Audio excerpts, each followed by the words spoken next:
Now let's do exercise 3.7. In 3.7, it's a very standard exercise, I would say. You again need to translate a story into a utility function, but the story is already very stylized. It says that a consumer is willing to trade 3 units of X for 1 unit of Y when she has 6 units of X and 5 units of Y. She's also willing to trade 6 units of X for 2 units of Y when she has 12 units of X and 3 units of Y. And she is indifferent between the first bundle and the second bundle. So what we know is that the marginal rate of substitution, so the marginal rate of substitution of exchanging X for Y is equal to 1/3. You only need to give up 1 unit of Y and you get 3 units of X in return at the point where your consumption bundle consists out of 6 units of X and 5 units of Y. Other thing that we know is that at a different consumption bundle, the one that gives us 12 units of X and 3 units of Y, the same marginal rate of substitution is identical to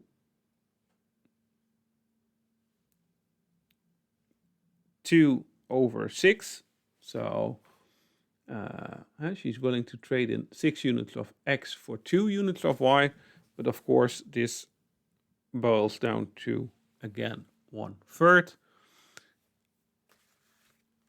So these are 2 elements of information that we have, and we know one additional thing, that at the consumption bundle X1, Y1, where we have 6 units of X and 5 units of Y, and X2, Y2, where we have 12 units of X and 3 units of Y, that the consumer is indifferent between these 2 consumption bundles. So X1, I1, and then the indifference sign, X2, Y2. Meaning that both bundles lie on the same indifference curve. Now graphically we can draw this indifference curve, and what we know is that the first bundle with 6 units of X and 5 units of Y, which is about here, and the second bundle where we have 12 units of X and 3 units of Y, so around here, they are on the same indifference curve. We also know that the marginal rate of substitution at both points is equal to 1/3.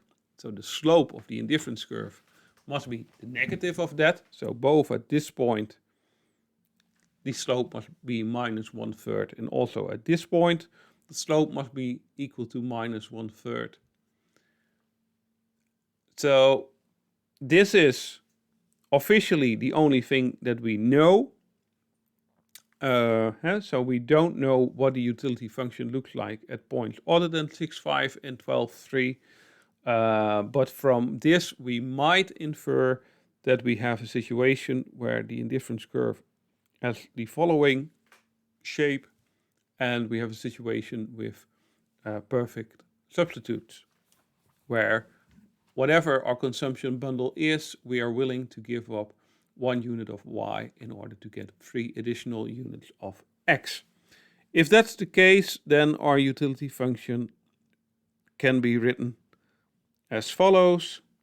So a unit of X is worth 1 and a unit of Y is worth 3 times as much. So our utility function would be X plus 3Y. And that completes exercise A.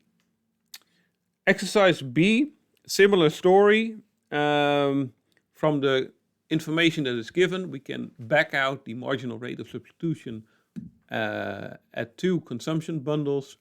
We know that the consumer is indifferent between these 2 bundles. And now we also know that the underlying utility function is of the Cobb-Douglas form, but we need to find the values of alpha and beta. So what does it look like? So the marginal rate of substitution, if we consume 8 units of good X and 1 unit of good Y, is equal to 1/4. Or the marginal rate of substitution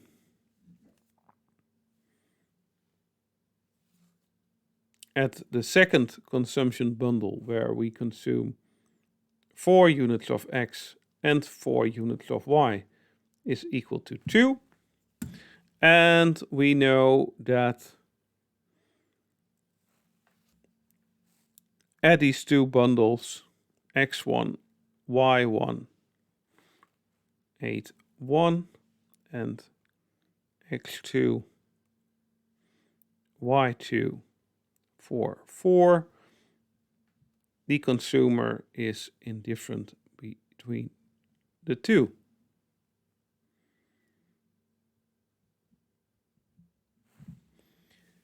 Now, where does it leave us?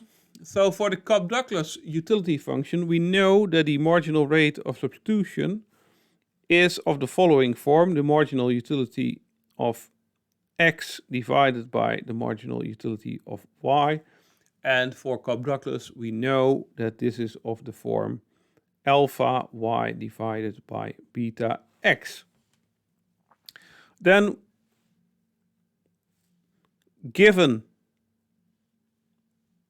the first marginal rate of substitution and the first consumption bundle, and combining this with the general form of the Cobb-Douglas function, we know that if we plug in X is equal to 8 and Y equal to 1, that alpha over alpha times 1 divided by beta times 8. So we just substituted the values I is 1 and X is 8 into the general specification.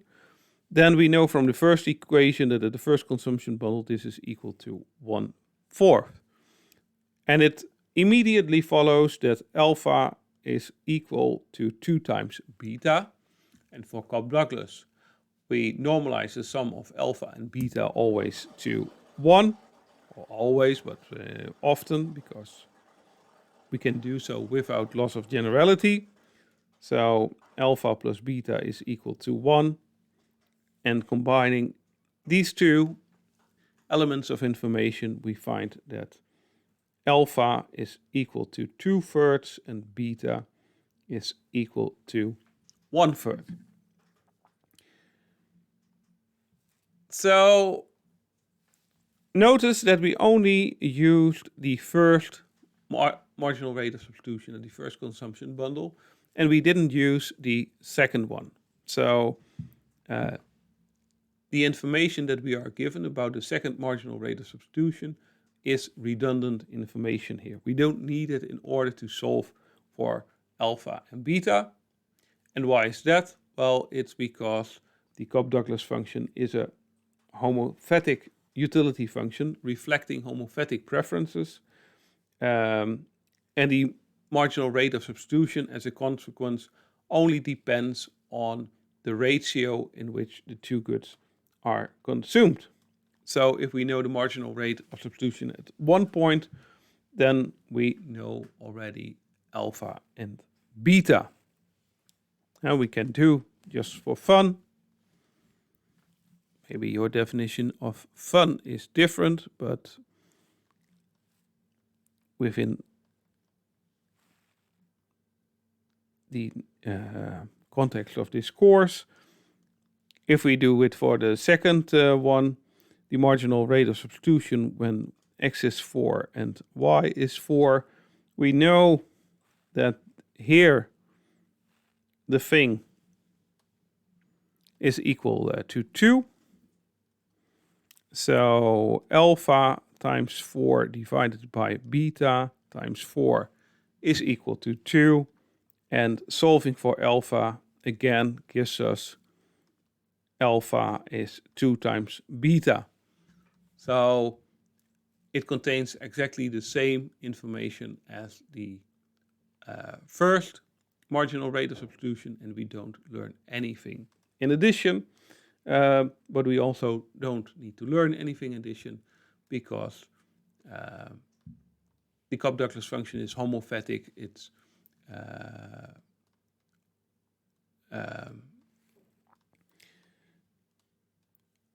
equivalent for any monotonic transformation. So we can standardize alpha and beta, the sum being equal to 1, which allows us to set alpha to 2/3 and beta to 1/3. And that completes exercise 3.7.